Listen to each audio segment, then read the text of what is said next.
Om Swastiastu, Assalamualaikum warahmatullahi wabarakatuh. Shalom, nama budaya dan salam sejahtera bagi kita semua. Perkenalkan, nama saya Ajlas Ramajar dengan NIM akhir 124, mahasiswa kedokteran hewan Universitas Udayana dari kelas D angkatan 2024. Adapun tujuan saya di sini adalah untuk mempresentasikan atau menjelaskan mengenai gangguan reproduksi pada babi, yaitu abortus pada babi. Adapun poin-poin yang akan saya jelaskan yaitu mengenai latar belakang abortus pada babi, permasalahan, tujuan, pembahasan, saran, serta kesimpulan mengenai kasus abortus pada babi. Baik, poin yang pertama akan saya jelaskan itu mengenai latar belakang mengenai abortus pada babi. Baik, sebagai salah satu daerah pusat peternakan babi di Indonesia, Provinsi Bali mengandalkan sistem pemeliharaan skala rakyat dan semi-intensif. Namun sayangnya, produktivitas sektor ini kerap terhambat oleh gangguan reproduksi seperti abortus, yang sayangnya juga masih sering diabaikan di masyarakat luas. Fenomena lahirnya janin yang prematur tidak dapat bertahan hidup ini membawa efek yang cukup domino, mulai dari kerugian ekonomi bagi peternak hingga resiko penularan penyakit yang lebih luas. Kompleksitas dari masalah ini dipicu oleh beberapa faktor, mulai dari infeksi virus dan bakteri hingga masalah manajemen seperti stres, pakan yang terkontaminasi toksin, dan buruknya sanitasi kandang. Berangkat dari kondisi tersebut, kajian mendalam sangat diperlukan untuk mengidentifikasi sumber masalah dan menyusun langkah mitigasi yang cukup efisien untuk permasalahan tersebut. Baik, itu dia adalah mengenai penjelasan latar belakang permasalahan abortus pada babi di Bali. Selanjutnya adalah saya akan menjelaskan mengenai poin permasalahan abortus pada babi di Bali.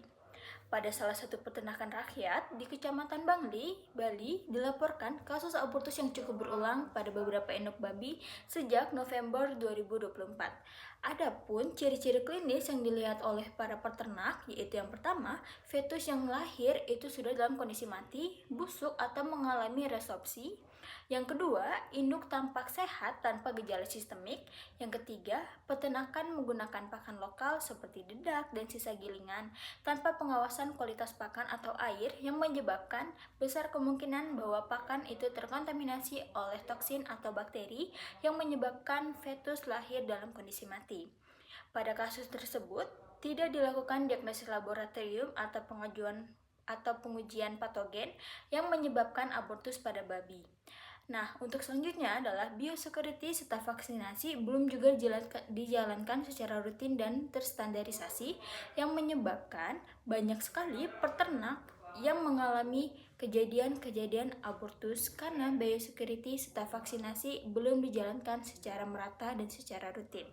Berikut adalah penjelasan mengenai permasalahan abortus pada babi di Bali. Selanjutnya saya akan menjelaskan mengenai tujuan. Apa sih tujuan saya membuat video edukasi seperti ini? Jadi, tujuan saya membuat kajian seperti ini adalah untuk mengarahkan dan untuk mencapai beberapa target utama seperti melakukan penyusunan studi kasus keguguran babi di Bali secara sistemis, menginvestigasi etiologi pemicunya lewat sudut pandang veteriner atau sudut pandang medis kedokteran hewan. Selanjutnya yaitu sebagai dasar pemberian rekomendasi ilmiah yang cukup solutif untuk pencegahan dan penanganan kasus abortus pada babi. Dan yang terakhir yaitu sebagai sarana untuk mempertegas pentingnya integrasi antara sistem reproduksi yang baik dan manajemen kesehatan pada peternakan babi. Nah, untuk tujuan-tujuan ini, saya harap kedepannya dapat terimplementasi dengan baik untuk menangani kasus abortus pada babi di Bali. Baik, itu dia mengenai pembahasan tujuan dari pembuatan video ini. Selanjutnya saya akan membahas mengenai poin pembahasan kasus abortus yang terjadi pada babi di Bali. Yang pertama akan saya bahas yaitu adalah karakteristik kasus dan gejala klinis. Jadi, insidensi keguguran pada peternakan babi di Bangli tergolong sebagai gangguan reproduksi yang cukup serius karena terjadi berulang kali pada trimester akhir kebuntingan. Walau induk babi tidak memperlihatkan gejala klinis atau gejala sakit secara sistemik, temuan fetus yang lahir dalam kondisi mati atau membusuk dapat mengkonfirmasi adanya patologi tersembunyi yang memerlukan evaluasi lebih lanjut. Selanjutnya adalah mengenai analisis faktor yang infeksius dan juga non-infeksius. Masalah abortus ini diduga kuat berkaitan erat dengan interaksi berbagai faktor resiko di peternakan, antara lain, yang pertama adalah faktor infeksius, yaitu potensi paparan agen penyakit spesifik babi seperti virus PRRS dan PPV, infeksi bakteri Leptospira spp, maupun agen parasita Toxoplasma gondii. Yang kedua adalah mengenai faktor non-infeksius, kondisi stres lingkungan, pasokan pakan dengan kualitas nutrisi yang tidak memenuhi standar, serta lingkungan kandang yang kurang higienis. Selanjutnya yaitu mengenai kelemahan manajemen pemeliharaan di kandang. Tingginya angka keguguran atau abortus pada babi ini dikorelasikan dengan buruknya tata kelola peternakan rakyat setempat, yang ditandai oleh tidak adanya program imunisasi atau vaksinasi berkala untuk induk, longgarnya sistem biosecurity kandang, penggunaan pakan dari limbah pertanian dan sumber air sumur yang tidak teruji mutunya, sehingga rawan membawa material toksik atau patogen, ketiadaan sistem pencatatan atau recording, reproduksi yang menyulitkan pelacakan riwayat penyakit. Jadi, pola abortus yang persisten membuktikan adanya masalah mendasar yang terus berlangsung di lingkungan peternakan tersebut, bukan sekadar kejadian kebetulan. Oleh sebab itu, solusi yang menyeluruh wajib diterapkan melalui perbaikan manajemen reproduksi, pengetatan biosecurity, serta vaksinasi yang cukup terjadwal atau secara rutin. Langkah ini harus didukung oleh pemeriksaan laboratorium secara berkala untuk memastikan diagnosis yang tepat dan efisiensi penanganan medis.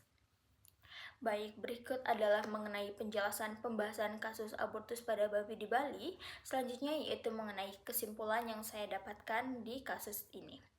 Jadi, kasus abortus yang terjadi berulang pada induk babi di peternakan rakyat di Bali menunjukkan adanya masalah reproduksi yang cukup serius dan kemungkinan disebabkan oleh lebih dari satu faktor.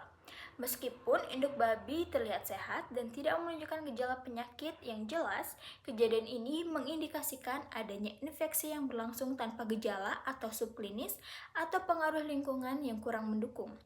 Kondisi tersebut diperparah oleh belum adanya pencatatan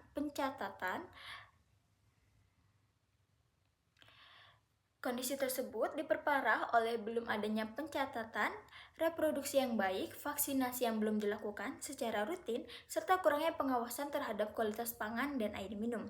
Karena tidak dilakukan pemeriksaan laboratorium, penyebab pasti abortus tidak dapat dipastikan. Namun, berdasarkan gejala dan kondisi di lapangan, infeksi seperti parvovirus, Leptospira spp, dan Toxoplasma gondii menjadi penyebab yang sangat mungkin. Oleh sebab itu, upaya pencegahan dan penanganan abortus perlu dilakukan secara menyeluruh melalui perbaikan manajemen pemeliharaan, penerapan biosecurity yang baik, serta pemeriksaan laboratorium untuk mendeteksi penyebab penyakit abortus ini secara dini. Baik, itu kesimpulan yang bisa saya dapatkan dari kasus ini. Adapun selanjutnya itu mengenai poin saran. Jadi saya mendapatkan atau saya memberikan beberapa saran dari sudut pandang medis atau sudut pandang veteriner, yaitu berdasarkan evaluasi kasus, rekomendasi tindakan yang dapat disyaratkan untuk pihak peternak meliputi yang pertama, optimalisasi program imunisasi dengan melaksanakan vaksinasi terjadwal pada induk babi guna mengantisipasi serangan penyakit reproduksi menular, terutama PPV atau porcine parvovirus, PRRS, serta leptospirosis dengan mengikuti lini masa yang dianjurkan oleh pihak medis. Yang kedua, yaitu pembenahan nutrisi dan kebersihan lingkungan dengan melakukan perbaikan pada tata kelola pakan dan sanitasi kandang yang mencakup penyediaan pakan bermutu tinggi dengan kontrol yang jelas serta suplai air minum yang higienis dan steril, bebas dari cemaran materi luar. Yang ketiga, yaitu pengetatan protokol biosecurity dengan cara memperketat pengawasan biosecurity di area peternakan dengan cara membatasi mobilitas manusia maupun hewan asing, serta mengagendakan disinfeksi berkala pada lingkungan kandang dan instrumen peternakan, serta menekan populasi hama pembawa penyakit seperti tikus dan kucing liar. Dan yang terakhir, yaitu penyusunan sistem recording terpadu, yaitu dengan cara merancang manajemen pencatatan data reproduksi yang sistematis, meliputi riwayat kepentingan, proses kelahiran, hingga detail-detail kejadian abortus sebagai instrumen deteksi dini sekaligus bahan evaluasi untuk performa reproduksi ternak selanjutnya. Baik, sekian adalah penjelasan mengenai kasus abortus pada bayi di Bali. Saya mohon maaf jika ada materi yang belum jelas saat disampaikan. Saya tutup dengan Parama Santi. Om Santi Santi Santi Om. Wassalamualaikum warahmatullahi wabarakatuh. Shalom, nama budaya dan salam sejahtera bagi kita semua.